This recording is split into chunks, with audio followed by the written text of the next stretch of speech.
Mi esposa y sus amigas pensaron que sería divertido dejarme abandonado en otro estado. Veamos si puede regresar. Se rieron y se fueron. Nunca regresé. 1.5 años después, ella me encontró. 107 llamadas perdidas. Cuando levanté la vista y vi que el auto alquilado desaparecía en la carretera, llevándose a Lorena y a sus 3 amigas en una nube de polvo y carcajadas, algo se rompió dentro de mí. No fue mi corazón, eso ya lo había perdido meses atrás cuando empecé a notar cómo me miraba, cómo hablaba de mí frente a otros, siempre con ese tono de burla apenas disimulado. Lo que se rompió fue la última hebra de respeto que me ataba a esa mujer. Estábamos a 43 kilómetros de cualquier pueblo, en medio de un camino polvoriento de Colorado, sin señal de celular, sin agua, sin nada más que el sol implacable de las 3 de la tarde cayendo sobre mi cabeza. Habíamos venido a este viaje supuestamente para reconectar como pareja. Lorena lo vendió como una oportunidad de salvar nuestro matrimonio de 8 años. Necesitamos aire fresco, Mateo. Necesitamos recordar por qué nos enamoramos. Me dijo con esos ojos que alguna vez me hicieron creer que era el hombre más afortunado del mundo. Acepté porque todavía quería creer que había algo que salvar. Lo que no sabía era que ella había invitado a Patricia, Yolanda y Marcela, sus amigas de toda la vida, las mismas que siempre me trataron como si fuera un accesorio opcional en la vida de Lorena. La traición comenzó como una broma en el desayuno de ese día. «Oye, Mateo», dijo Patricia con esa sonrisa cruel que siempre tenía, «¿qué tan rápido corres? Porque estamos pensando en hacer una competencia». Todas rieron. Lorena la miró y le siguió el juego. «Ay, amiga, Mateo no corre. Mateo apenas camina al auto para ir al trabajo». Más risas. Apreté los dientes y seguí comiendo mi avena, ignorando el veneno que destilaban sus palabras. Después del desayuno, Lorena sugirió que paráramos en un mirador para tomar fotos. El lugar era hermoso, lo admito, con esas montañas rocosas extendiéndose hasta donde alcanzaba la vista. Me ofrecí a tomar las fotos de las 4. Bajé del auto, caminé hasta el borde del camino para encontrar el mejor ángulo. «¡Más atrás, Mateo!», gritó Yolanda. «Necesitamos más espacio en la foto». Retrocedí unos pasos más. «Un poco más», insistió Marcela. Cuando finalmente me detuve, escuché el motor del auto encenderse. Me giré justo a tiempo para ver a Lorena en el asiento del conductor, con esa sonrisa que alguna vez amé, pero que ahora parecía la mueca de un demonio. «Veamos si puedes regresar, cariño», gritó por la ventana. Las otras 3 estallaron en carcajadas histéricas. Patricia sacó su celular y empezó a grabar. «Esto va a ser épico en redes sociales». Escuché que decía antes de que el auto acelerara y desapareciera dejando solo una estela de polvo y el eco de sus risas. Me quedé ahí parado, procesando lo que acababa de pasar. Mi esposa, la mujer con la que compartía cama, casa, vida, acababa de abandonarme en medio de la nada como si fuera basura. Revisé mi celular. Sin señal. La batería al 15%. En mi mochila solo tenía una botella de agua medio vacía, una barra de granola y mi billetera con $300 en efectivo y 2 tarjetas de crédito. Miré en ambas direcciones del camino. Nada, solo silencio, calor y el zumbido distante de algún insecto. Empecé a caminar. No tenía otra opción. El sol quemaba y cada paso levantaba más polvo que se me metía en los ojos y en la boca. Después de 2 horas caminando, un camión de carga se detuvo. El conductor, un hombre de unos 60 años con barba gris y ojos amables, me miró con preocupación. «¿Estás bien, muchacho?». Subí al camión y le conté una versión resumida de lo que había pasado. Él negó con la cabeza. «Las mujeres pueden ser crueles cuando quieren», dijo. «Pero ningún hombre merece eso». Me llevó hasta el pueblo más cercano, un lugar llamado Cascade Springs, con apenas 2,000 habitantes. Me dejó frente a una estación de autobuses. «Suerte, amigo. Y si me permites un consejo, no regreses con esa mujer. Cualquiera que te trata así no merece ni un segundo más de tu tiempo». Le agradecí y bajé del camión sintiendo que sus palabras tenían más peso del que imaginaba. En la estación compré un boleto de autobús que me llevaría de regreso a California, donde vivíamos Lorena y yo. El viaje duraría 16 horas con 2 transbordos. Me senté en el último asiento, cerré los ojos y por primera vez en años pensé con claridad. Lorena no me amaba. Tal vez nunca me amó. Durante los últimos 3 años de nuestro matrimonio, cada vez que yo sugería algo, ella lo rechazaba. Cada vez que intentaba planear una salida juntos, tenía una excusa. Pero cuando sus amigas llamaban, ahí estaba ella, lista en 5 minutos. Recordé la vez que olvidó mi cumpleaños, pero organizó una fiesta sorpresa para Patricia. Recordé cuando le pedí que me acompañara a la cena de aniversario de mis padres y dijo que estaba muy cansada, solo para descubrir después que había ido a un bar con Yolanda. Recordé cada comentario sarcástico, cada burla disfrazada de broma, cada vez que me hizo sentir pequeño frente a otros. La venganza no era algo que hubiera considerado antes, pero en ese momento, en ese autobús que olía a diésel y a humanidad cansada, decidí que Lorena iba a pagar por cada humillación. Llegué a nuestra casa en California a las 11 de la noche del día siguiente. Las luces estaban apagadas. Entré con mi llave y encontré todo tal como lo había dejado. Fui directo a nuestro cuarto, saqué 2 maletas grandes y empecé a empacar mi ropa, mis documentos importantes, algunas fotos de mi familia, mis libros favoritos. Trabajé en silencio, metódicamente, sin prisa. No iba a darle el placer de un enfrentamiento dramático. Iba a desaparecer. A las 2 de la mañana terminé de empacar. Cargué las maletas en mi auto, un sedán viejo pero confiable que había comprado con mi propio dinero antes de conocerla. Volví a entrar a la casa una última vez. Dejé mi anillo de matrimonio sobre la mesa de la cocina junto a una nota que decía solo 2 palabras. Gracias. Adiós. Cerré la puerta y manejé hasta la casa de mi hermano Ernesto, que vivía a 2 horas de distancia en Sacramento. Ernesto me recibió con preguntas que no respondí esa noche. Solo le dije que necesitaba quedarme unos días. Él conocía a Lorena, la había soportado en reuniones familiares donde ella siempre encontraba la manera de hacerme quedar mal. Haz lo que necesites hacer, me dijo. Esta es tu casa mientras la necesites. Durante las siguientes 2 semanas, hice algo que nunca había hecho. Me desconecté por completo. Cambié mi número de teléfono. Cerré todas mis redes sociales. No le dije a nadie dónde estaba excepto a mi jefe, a quien le expliqué que tenía una emergencia familiar y necesitaba trabajar remoto por un tiempo. Él aceptó sin problemas. Mi trabajo como analista de sistemas me permitía hacerlo desde cualquier lugar con internet. Lorena intentó localizarme.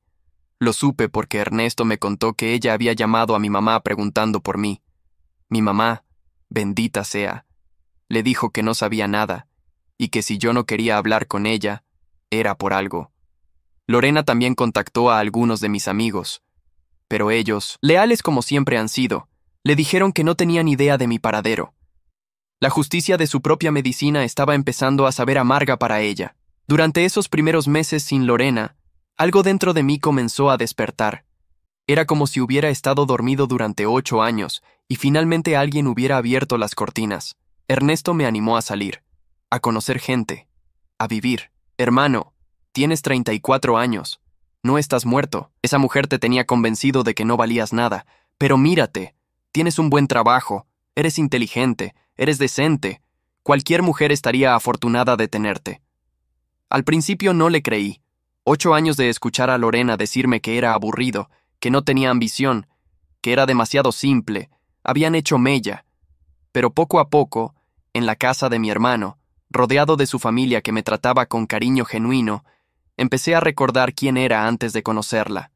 Volví al gimnasio, algo que había abandonado porque Lorena se burlaba diciendo que era vanidad innecesaria. Empecé a leer de nuevo, a ver películas que me gustaban, a cocinar recetas que siempre quise probar, pero que ella rechazaba porque eran demasiado complicadas o olían raro. Después de 3 meses, conseguí un apartamento pequeño en Sacramento. Una habitación, cocina integrada, baño limpio. Nada lujoso, pero era mío. Cada mueble que compré, cada plato, cada toalla, lo elegí yo. Por primera vez en casi una década, mi espacio reflejaba mis gustos, no los de otra persona. La venganza que había planeado en ese autobús comenzó a tomar forma, pero no de la manera que imaginé. No iba a ser ruidosa ni dramática. Iba a ser silenciosa y devastadora. Contraté a un abogado especializado en divorcios. Se llamaba Roberto Fuentes, un hombre de unos 50 años, con reputación de ser implacable pero justo.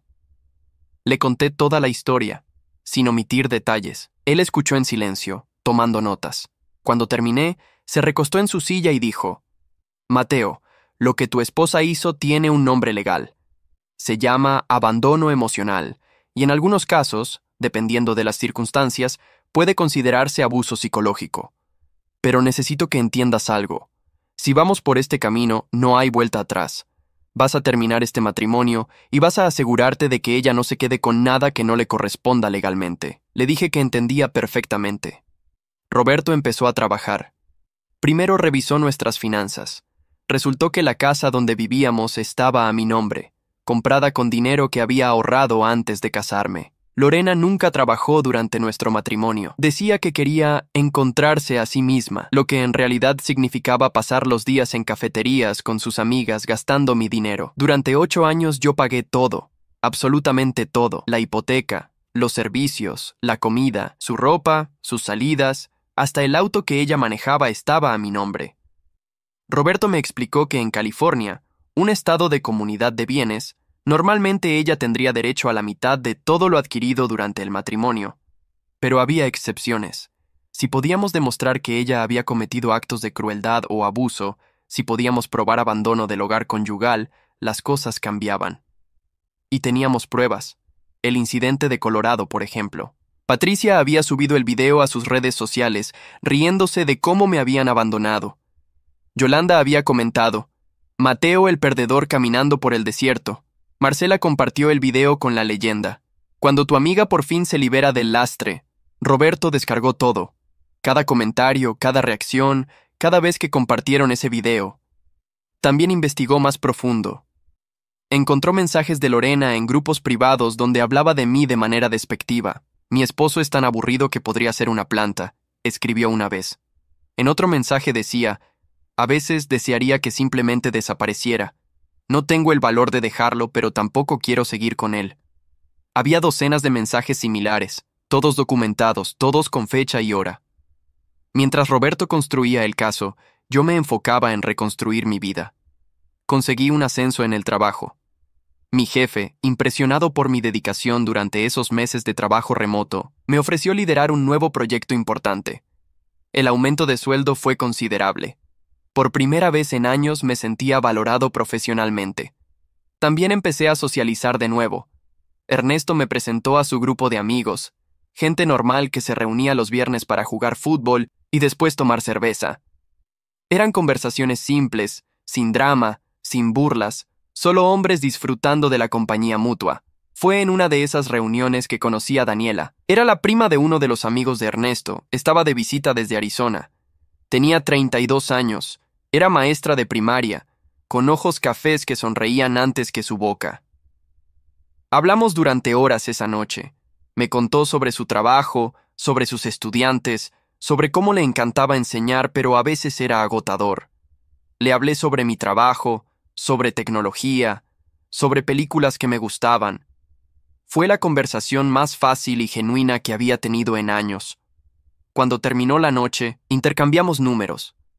Me gustaría seguir hablando contigo, me dijo. No con coquetería barata, sino con honestidad simple. Daniela y yo empezamos a enviarnos mensajes. Nada dramático, solo charlas sobre nuestros días, recomendaciones de libros, memes tontos que nos hacían reír. Después de 2 semanas, la invité a cenar. Ella aceptó. Fuimos a un restaurante italiano modesto, nada elegante, y pasamos 3 horas hablando sin darnos cuenta del tiempo. No le oculté mi situación. Le dije que estaba casado pero en proceso de divorcio, que mi esposa me había tratado mal y que estaba sanando. Daniela escuchó sin juzgar. Todo el mundo merece ser tratado con respeto, dijo. Me alegra que hayas tenido el valor de alejarte de alguien que no te lo daba. Esa noche, cuando la dejé en su hotel porque todavía estaba de visita, me dio un abrazo. Fue un abrazo cálido, sin segundas intenciones, solo el consuelo de otra persona que reconocía mi dolor. Vas a estar bien, Mateo, susurró, y por primera vez en mucho tiempo le creí a alguien. Mientras mi vida mejoraba, la de Lorena aparentemente se desmoronaba. Lo supe por mi mamá, quien a pesar de todo mantenía contacto esporádico con ella porque, según decía, no quiero ser grosera, todavía es tu esposa legalmente. Lorena la llamó llorando un día, diciendo que no entendía por qué yo había desaparecido, que solo había sido una broma, que Patricia la había convencido de hacerlo. Mi mamá, con esa sabiduría que solo dan los años, le respondió: Lorena, las bromas no dejan a alguien abandonado a 40 kilómetros de cualquier lugar. Las bromas no humillan. Lo que tú hiciste fue crueldad. Lorena intentó encontrarme de todas las maneras posibles. Fue a mi antiguo trabajo, pero la recepcionista le dijo que yo ya no trabajaba allí, lo cual era técnicamente cierto porque ahora trabajaba desde otra ubicación. Contactó a primos lejanos, a viejos compañeros de universidad, a cualquiera que pudiera darle una pista. Nadie le dijo nada. Fue entonces cuando empezó a llamar a mi celular viejo, el que había dejado de usar. 107 llamadas en 2 semanas. Dejó mensajes de voz que nunca escuché, pero que mi mamá me contó que existían. En algunos lloraba, en otros suplicaba, en otros se enojaba. ¿Cómo puedes hacerme esto, Mateo? Soy tu esposa. Merezco una explicación, pero no merecía nada. Esa era la verdad fría y dura que había tardado 8 años en aceptar. Una persona que te humilla públicamente, que se ríe de tu dolor, que te abandona literalmente en el desierto, no merece tu tiempo, tu energía, ni siquiera tu enojo. Merece tu indiferencia. Y eso era exactamente lo que le estaba dando. A los 6 meses de haberme ido, Roberto me llamó. Mateo, tenemos suficiente. Es hora de notificarla formalmente. Le di el visto bueno. 2 días después, un oficial de la corte tocó a la puerta de nuestra antigua casa y le entregó a Lorena los papeles del divorcio. Según Roberto, quien habló con el oficial después, ella se puso histérica. Gritó que era imposible, que yo no podía hacer esto, que necesitaba hablar conmigo primero. El oficial, profesional como debe ser, simplemente le dijo que tenía 30 días para responder a la demanda con su propio abogado. Lorena contrató a un abogado, por supuesto, una mujer llamada Cristina Vargas, que tenía reputación de ser agresiva en casos de divorcio. Cristina contactó a Roberto exigiendo una reunión de mediación. Roberto aceptó, pero con condiciones. La reunión sería en su oficina, con ambos abogados presentes, y yo solo estaría disponible por videoconferencia. No iba a darle a Lorena la satisfacción de verme en persona, al menos no todavía. El día de la reunión llegó. Me conecté desde mi apartamento, con la cámara apagada inicialmente. Roberto habló primero, presentando el caso. Mencionó el incidente de Colorado, mostró el video, leyó algunos de los mensajes que Lorena había enviado hablando mal de mí. Cristina intentó argumentar que todo eso era circunstancial, que las parejas tienen problemas, que un video en redes sociales no definía todo un matrimonio. Fue entonces cuando Roberto soltó la bomba. Señora Vargas, dijo con calma. Su clienta no solo abandonó a mi cliente en medio de la nada. Durante los últimos 8 años, mientras mi cliente trabajaba y pagaba cada gasto del hogar, su clienta no contribuyó en nada. No trabajó, no buscó empleo, gastó libremente el dinero de mi cliente en salidas con amigas, ropa, viajes que él no disfrutaba. Tenemos estados de cuenta bancarios que muestran gastos excesivos en restaurantes, spas, tiendas de ropa, todo cargado a las tarjetas de crédito de mi cliente. Además, tenemos evidencia de que su clienta planeó el incidente de Colorado días antes, como lo demuestran mensajes entre ella y sus amigas coordinando el supuesto chiste. Roberto deslizó una carpeta gruesa por la mesa hacia Cristina. Ella la abrió y su expresión cambió. Pasó página tras página, leyendo mensajes, viendo estados de cuenta, revisando fotos con fechas. Lorena, sentada junto a ella, palideció. Esto no prueba nada, intentó decir Cristina, pero su voz había perdido fuerza. Prueba un patrón de abuso financiero y emocional, respondió Roberto. Y en California, eso es suficiente para que un juez considere una división desigual de bienes. Mi cliente está dispuesto a ser generoso. Lorena puede quedarse con su ropa, sus objetos personales y $10,000 como compensación por los años de matrimonio. A cambio, firma los papeles sin pelear, renuncia a cualquier reclamo sobre la casa, el auto y las cuentas de retiro de mi cliente. Hubo un silencio largo. Lorena finalmente habló, su voz quebrándose. ¿Mateo está ahí? ¿Puede oírme? Roberto me miró a través de la cámara. Asentí y encendí mi video. La cara de Lorena apareció en mi pantalla, más delgada, con ojeras profundas, el cabello sin brillo. Se veía destruida. Mateo, dijo entre lágrimas. Lo siento tanto. Fue un error. Fue estúpido. Por favor, podemos hablar de esto. Solo tú y yo. La miré a través de la cámara. Esta mujer que alguna vez juró amarme en las buenas y en las malas. Esta mujer que me hizo sentir menos que nada durante años. Y sentí nada. Ni enojo ni tristeza, ni siquiera satisfacción. Solo un vacío frío donde antes había amor. No tenemos nada de qué hablar, Lorena, dije con voz neutral. Firma los papeles o nos vemos en la corte. La decisión es tuya. Ella intentó hablar de nuevo, pero Roberto cortó la conexión. Tienen una semana para decidir, le dijo a Cristina. Después de eso, procedemos con el litigio completo y les aseguro que será mucho peor para su clienta. Cristina asintió, recogió sus papeles y salió con Lorena, quien lloraba abiertamente. Esa noche recibí un mensaje de un número que no conocía. Era Daniela. ¿Cómo estuvo la reunión?, me preguntó. Le había contado sobre el proceso de divorcio, sobre todo lo que estaba pasando. Ella había sido un apoyo constante, sin presionar, solo estando ahí cuando necesitaba hablar. Fue extraño, le respondí. La vi y no sentí nada. Es como si fuera una extraña. Daniela respondió después de unos minutos.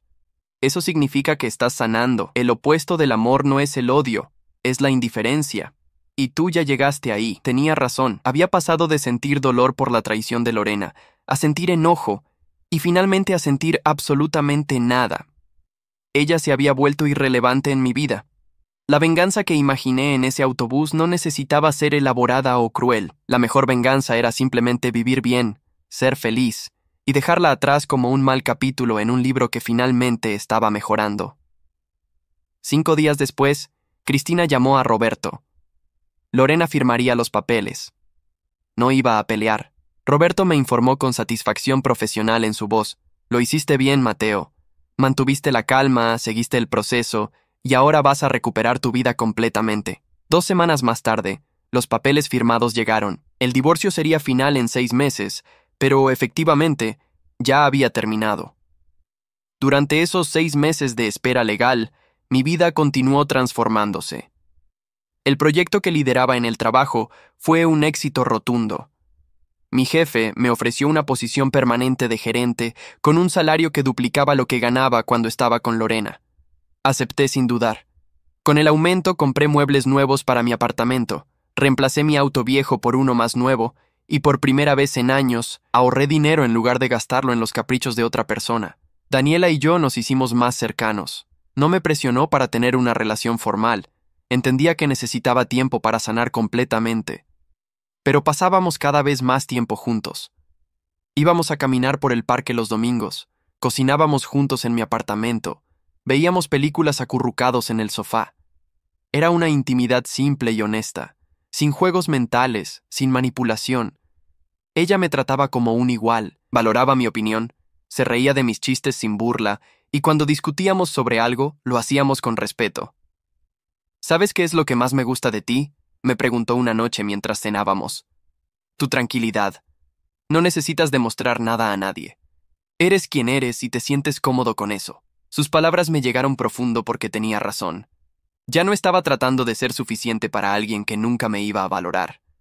Ahora simplemente era yo mismo, y eso era más que suficiente. Los 6 meses pasaron.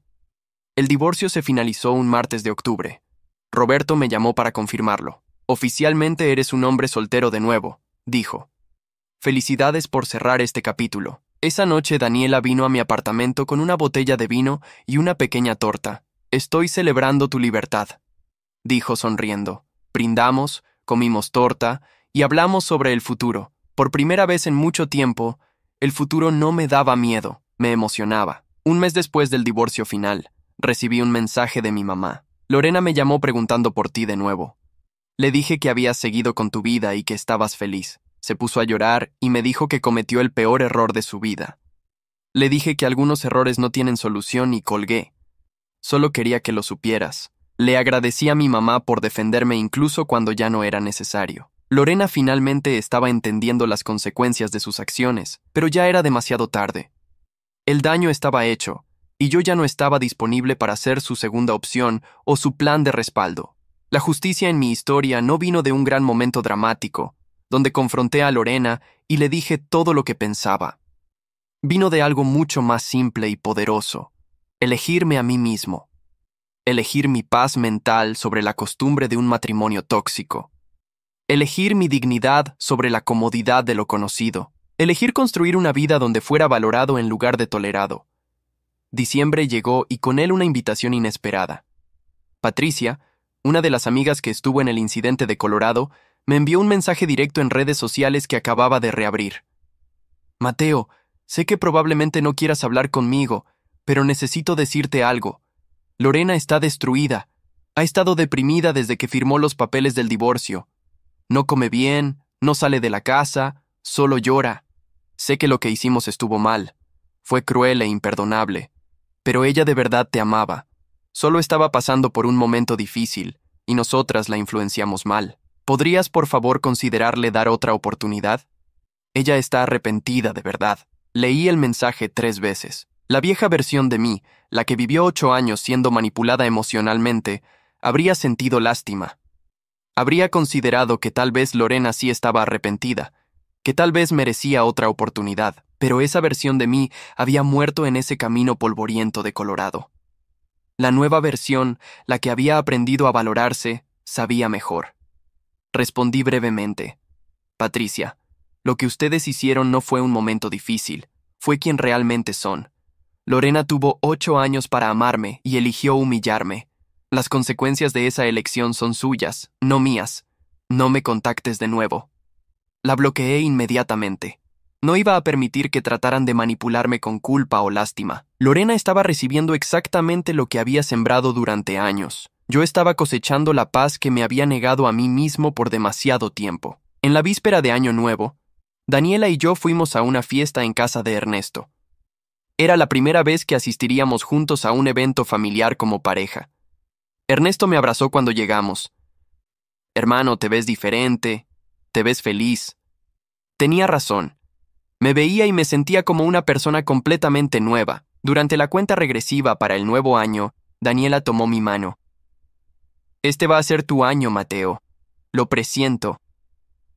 Cuando el reloj marcó medianoche, nos besamos mientras los fuegos artificiales explotaban afuera. Era un beso lleno de promesa, de posibilidad, de un futuro construido sobre respeto mutuo y amor genuino. 2 semanas después del Año Nuevo, sucedió algo que no esperaba. Iba saliendo del supermercado cuando la vi. Lorena estaba en el estacionamiento, cargando bolsas en un auto viejo que no reconocí.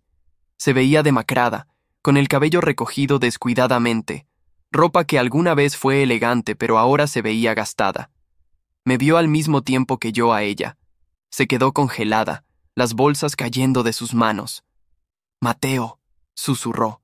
No corrí, no me escondí, simplemente caminé hacia mi auto con calma, poniendo las compras en el maletero. Ella se acercó, los pasos inseguros. Por favor, solo un minuto. Solo necesito hablar contigo un minuto. Me giré hacia ella, esperando sentir algo, cualquier cosa, pero de nuevo, solo había ese vacío tranquilo. No tenemos nada de qué hablar, Lorena, dije sin emoción. He cambiado, dijo rápidamente, las palabras atropellándose. Ya no soy esa persona.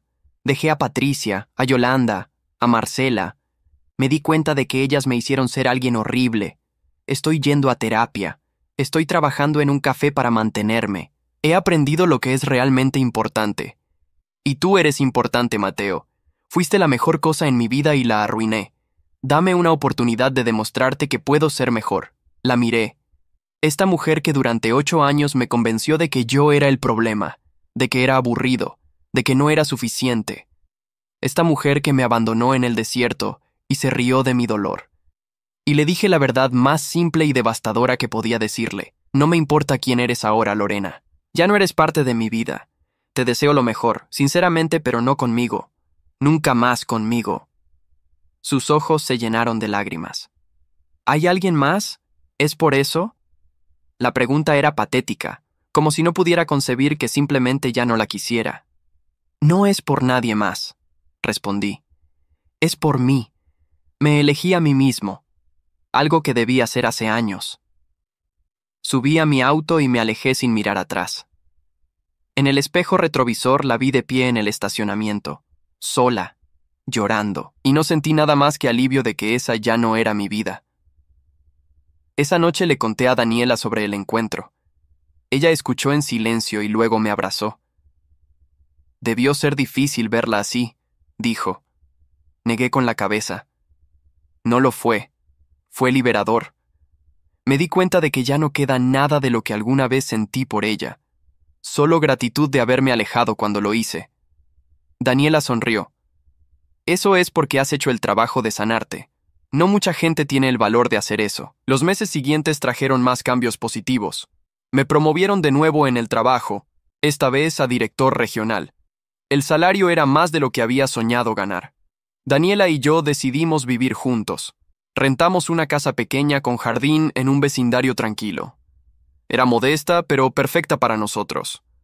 Por primera vez en mi vida adulta, compartía un espacio con alguien que me respetaba, que valoraba mi presencia, que me hacía sentir que estar ahí era un regalo y no una obligación. Una tarde de sábado, mientras Daniela y yo plantábamos flores en el jardín, mi celular sonó. Era un número que no conocía. Casi no contesté, pero algo me hizo responder. ¿Mateo? Era la voz de Marcela, otra de las amigas de Lorena. Sé que no quieres hablar con ninguna de nosotras y lo entiendo, pero pensé que debías saber. Lorena intentó suicidarse la semana pasada. Está en el hospital. Está estable, pero está mal. Mateo, de verdad mal. Dejó una nota que decía que perderte fue más de lo que podía soportar. El mundo pareció detenerse por un segundo. La venganza que nunca busqué activamente de repente se sentía pesada. ¿Va a estar bien? Pregunté. Físicamente sí. Emocionalmente no sé. Su familia está con ella. Pero pensé que debía saberlo. Colgué y me senté en el pasto, procesando la información. Daniela se sentó junto a mí. ¿Qué pasó? Le conté. Su expresión se tornó seria. Eso es terrible. Pero Mateo, tú no eres responsable de sus decisiones. Ella eligió tratarte mal. Tú elegiste salvarte. Lo que ella haga ahora no está en tus manos. Tenía razón, lo sabía racionalmente. Pero emocionalmente era complicado. Esa noche no pude dormir bien. Seguía pensando en Lorena en ese hospital, en cómo nuestro matrimonio que comenzó con promesas de amor eterno había terminado en esto. No sentía culpa, pero sí una tristeza profunda por el desperdicio de todo, por los años perdidos en una relación que nunca debió continuar tanto tiempo. Al día siguiente llamé a Roberto, mi abogado. Le conté lo que había pasado. Él suspiró. Mateo, has hecho todo bien. Te alejaste de una situación tóxica. Seguiste el proceso legal correctamente. No fuiste cruel ni vengativo. Si ella está teniendo una crisis mental, eso requiere ayuda profesional que tú no puedes ni debes proveer. Mantén tu distancia, por tu propio bienestar. Seguí su consejo. No fui al hospital. No llamé. No mandé flores o mensajes. Mantuve mis límites porque sabía que romperlos, incluso desde un lugar de compasión, sería el primer paso para volver a enredarme en su drama. 2 meses después me enteré por mi mamá que Lorena había salido del hospital y estaba viviendo con sus papás. Estaba en tratamiento psiquiátrico y aparentemente mejorando lentamente. Mi mamá me miró con esos ojos que solo las madres tienen. ¿Estás bien con todo esto, hijo? Le sonreí. Estoy bien, mamá. De verdad. Espero que ella sane y encuentre su camino, pero ese camino no me incluye a mí. Para mi cumpleaños número 36, Daniela organizó una pequeña fiesta con mis amigos y familia. Ernesto hizo un brindis. Hace 2 años mi hermano llegó a mi puerta destruido, con 2 maletas y un corazón roto. Hoy miren a este hombre. Exitoso, feliz, enamorado. A veces las peores cosas que nos pasan son en realidad las mejores, porque nos obligan a cambiar lo que necesitaba cambiar hace tiempo. Todos aplaudieron. Miré alrededor de la mesa a estas personas que me amaban genuinamente, que celebraban mis logros sin envidia, que me apoyaban sin condiciones. Esta era mi verdadera familia. Esta era mi verdadera vida. Daniela me dio un regalo esa noche. Era un álbum de fotos que había estado haciendo en secreto. Tenía fotos de nosotros desde que nos conocimos. La primera salida, nuestro primer viaje juntos a la playa, mudándonos a la casa, momentos cotidianos de cocinar juntos, de reír en el sofá, de caminar por el parque. Quería que vieras lo lejos que has llegado, dijo. Cada foto es un recordatorio de que mereces ser feliz. Y quiero seguir llenando este álbum contigo por muchos años más. La abracé, sintiendo una gratitud profunda por esta mujer que me había mostrado lo que era ser amado sin condiciones. Te amo, le dije. Era la primera vez que le decía esas palabras. Ella sonrió con lágrimas en los ojos. Yo también te amo, Mateo, y prometo nunca darte razones para dudar de eso. Un año después del divorcio final, recibí una carta por correo. El remitente era Lorena. Por un momento consideré tirarla sin abrirla, pero la curiosidad ganó. La abrí y leí. Mateo, no espero que respondas esto. Solo necesito decirte algunas cosas que debí decirte hace mucho tiempo. Lamento cada momento de dolor que te causé. Lamento cada burla, cada humillación, cada vez que te hice sentir menos que la persona increíble que siempre fuiste. Estaba enferma, Mateo. No como excusa, sino como explicación. Tenía problemas de autoestima tan profundos que la única forma que conocía de sentirme poderosa era haciendo que otros se sintieran pequeños. Y tú, con tu bondad y tu paciencia, fuiste el blanco más fácil. Pasé el último año en terapia intensiva. He tenido que enfrentar cosas de mi pasado que nunca quise ver. He perdido a todas mis amigas porque finalmente vi lo tóxicas que eran y cómo me alimentaban las peores partes de mí. Vivo con mis papás, trabajo en un empleo humilde y estoy reconstruyendo mi vida desde cero. No te estoy pidiendo perdón porque no creo merecerlo. Solo quiero que sepas que tu decisión de alejarte me salvó la vida. Me obligó a tocar fondo y finalmente buscar ayuda. Sé que eres feliz ahora. Mi mamá vio fotos tuyas en redes sociales con una mujer hermosa. Te ves radiante. Me alegro por ti, sinceramente. Mereces toda la felicidad del mundo. Cuídate, Mateo. Y gracias por finalmente hacer lo que yo nunca tuve el valor de hacer. Terminar una relación que estaba matando a ambos, aunque yo era demasiado tóxica para verlo. Lorena. Leí la carta 2 veces. Había sinceridad en sus palabras, un reconocimiento de su responsabilidad que nunca había mostrado antes, pero no cambió nada. No sentí el impulso de responder o de alcanzarla. Su sanación era suya, no mía. Yo ya había seguido adelante. Guardé la carta en un cajón, no como un tesoro, sino como un recordatorio de lo que había dejado atrás. Luego fui a la sala donde Daniela estaba leyendo un libro. Me senté junto a ella, y ella automáticamente se acurrucó contra mí. ¿Todo bien?, preguntó. Todo perfecto, respondí. Y era verdad. 6 meses después, le propuse matrimonio a Daniela durante un viaje a las montañas. No fue elaborado ni ostentoso. Solo nosotros dos en un mirador, con el atardecer pintando el cielo de naranjas y rosas. Daniela, me enseñaste que el amor no duele, que el amor es seguro, es paz, es risa. ¿Te casarías conmigo? Ella dijo que sí, entre lágrimas felices. Nos casamos en una ceremonia pequeña 6 meses después. Solo familia cercana y amigos verdaderos. No hubo drama, no hubo invitados incómodos, solo alegría pura y celebración del amor que ambos merecíamos. Durante la recepción, Ernesto hizo otro brindis. Mi hermano me enseñó algo importante. Me enseñó que nunca es tarde para elegirte a ti mismo, que alejarse de lo tóxico no es cobardía, es valentía, y que cuando finalmente te valoras, atraes a personas que te valoran también. A Mateo y Daniela, que su amor sea siempre tan honesto y fuerte como lo es hoy. Brindamos y bailamos y celebramos, rodeados de gente que genuinamente quería vernos felices. Esa noche, antes de dormir en nuestra habitación de hotel, Daniela me preguntó, ¿alguna vez piensas en ella, en tu ex esposa? Lo consideré honestamente. A veces, admití, pero no con nostalgia o arrepentimiento.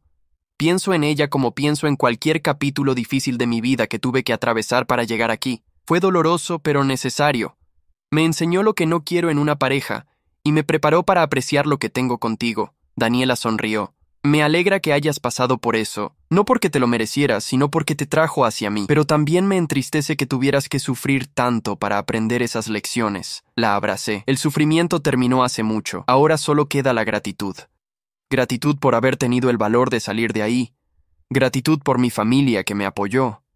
Y gratitud por ti, por mostrarme que el amor verdadero existe y no tiene que doler. 2 años después de aquella noche en Colorado donde Lorena me abandonó, mi vida era irreconocible de manera positiva.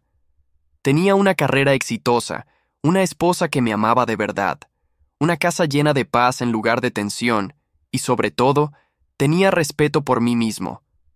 La venganza que imaginé en ese autobús nunca se materializó de la forma dramática que pensé. Fue más simple y más poderosa. Viví bien.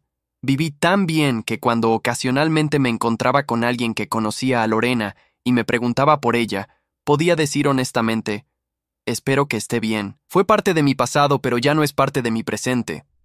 Y lo decía sin amargura, sin enojo, sin dolor, solo con la paz de alguien que finalmente cerró una puerta que debió cerrarse años antes.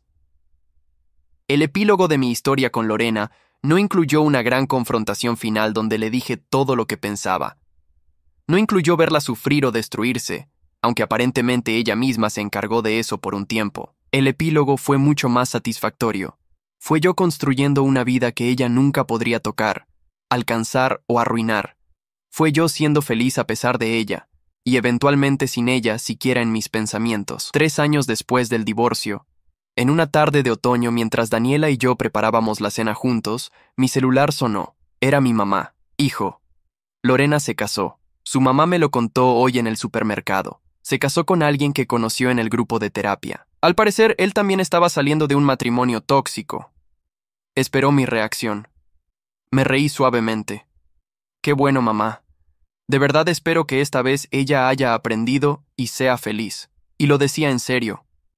No porque fuera un santo, ni porque hubiera olvidado el dolor. Lo decía en serio porque su felicidad o infelicidad ya no tenía ningún efecto en mí. Ella era un capítulo cerrado, archivado, terminado. Mi historia continuaba sin ella, y era una historia hermosa. Daniela había escuchado la conversación. ¿Estás bien?, preguntó, siempre atenta a mis emociones. Le sonreí. Estoy perfectamente bien. De hecho, estoy mejor que bien. Estoy exactamente donde se supone que debo estar. Ella me besó. Sí, lo estás. Y yo estoy exactamente donde se supone que debo estar también, contigo. Esa noche, acostados en nuestra cama, en nuestra casa, en nuestra vida que construimos juntos, pensé en el hombre que era hace 4 años, el hombre que se quedó de pie en ese camino polvoriento de Colorado, abandonado y humillado. Si pudiera hablarle a ese hombre, le diría, aguanta. Duele ahora, pero este momento está salvándote la vida. Está empujándote hacia algo mejor de lo que puedes imaginar. Ten fe en ti mismo y camina hacia adelante, un paso a la vez. La felicidad que mereces está esperándote.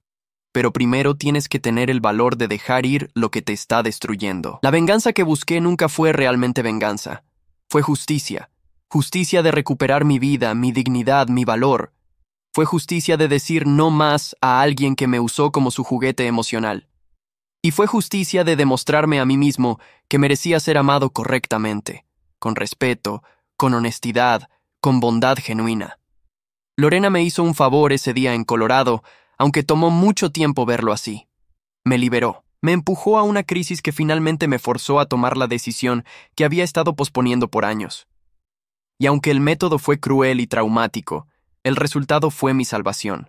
Hoy, cuando miro mi vida, veo lo que la traición y el abandono construyeron inesperadamente. Un hombre más fuerte, más sabio, más selectivo sobre a quién le da su tiempo y energía. Un matrimonio basado en respeto mutuo y amor verdadero. Una carrera exitosa porque finalmente tenía la paz mental para dedicarme a ella. Amistades genuinas porque aprendí a reconocer las tóxicas. Y sobre todo, una paz interna que viene de saber que nunca más permitiré que alguien me trate como menos de lo que valgo. La historia de cómo mi esposa me abandonó en el desierto no terminó con mi destrucción, terminó con mi resurrección. Ella pensó que me dejaba sin nada. No sabía que me dejaba con la oportunidad de encontrarlo todo, y encontré todo lo que siempre merecí, pero que estaba demasiado ciego o asustado para buscar. Respeto, amor verdadero y, lo más importante, amor propio. Esa es mi venganza, no su sufrimiento, sino mi felicidad, no su caída, sino mi ascenso, no su arrepentimiento, sino mi indiferencia. Gané no al destruirla, sino al reconstruirme.